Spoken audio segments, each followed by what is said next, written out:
gram stain well at all.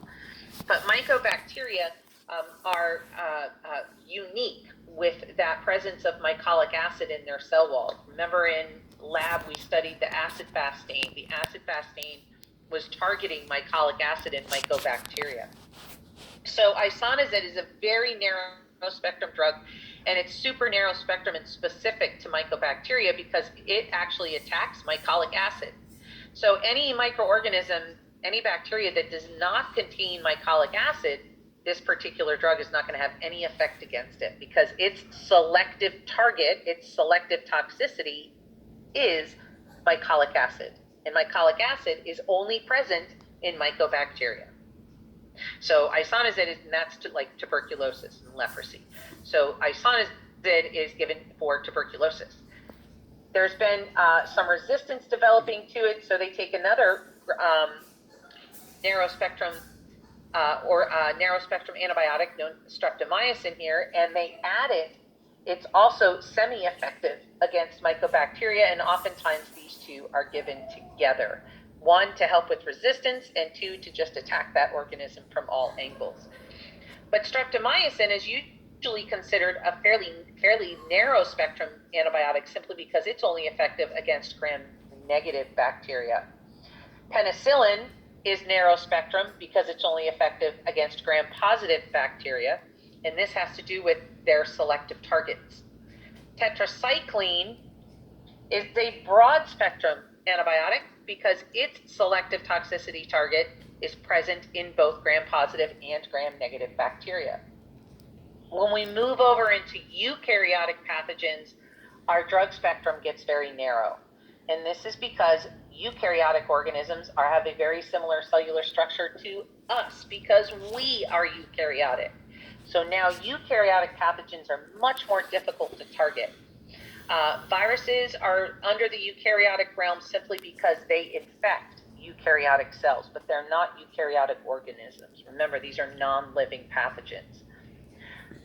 All of these are more difficult, so they tend to be very narrow spectrum drugs. Some of them, there's a couple of Flagyl, for example, which is oftentimes given for protozoan infections, also has antimicrobial properties and is sometimes given for bacteria infections. So the eukaryotic realms all tend to be very narrow spectrum because selective toxicity is really important. We want to selectively target that organism, that pathogen, without harming the host cells. So we have to be really specific, even more specific in eukaryotic pathogens, what we target, because we want to make sure that we're not targeting anything in the host cells.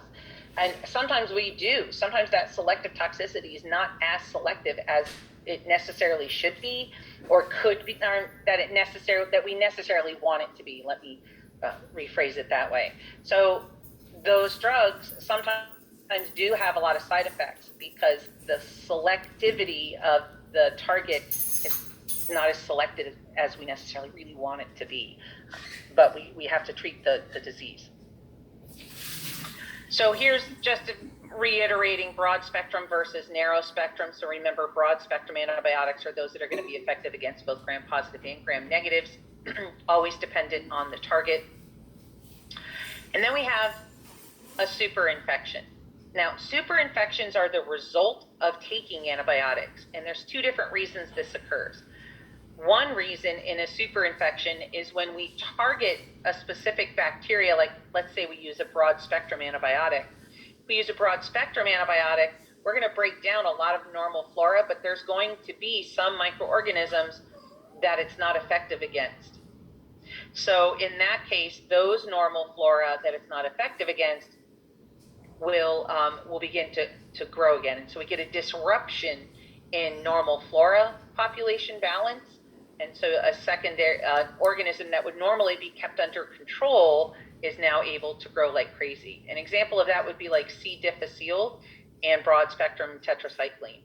Tetracycline has a tendency to really wreak havoc on most of the gut flora found in most people. So you take tetracycline, and after a couple days, it's destroyed, or it has inhibited your normal flora in your GI tract. And C. diff, Clostridium difficile is an endospore-forming bacteria, so it's able to resist any of that tetracycline, and when the normal flora is not there to keep C. diff in check, C. diff begins to grow. And now C. diff gets out of control and produces toxins that cause really severe diarrhea and gastrointestinal infection. It can even lead to colitis. So one is we like a non-targeted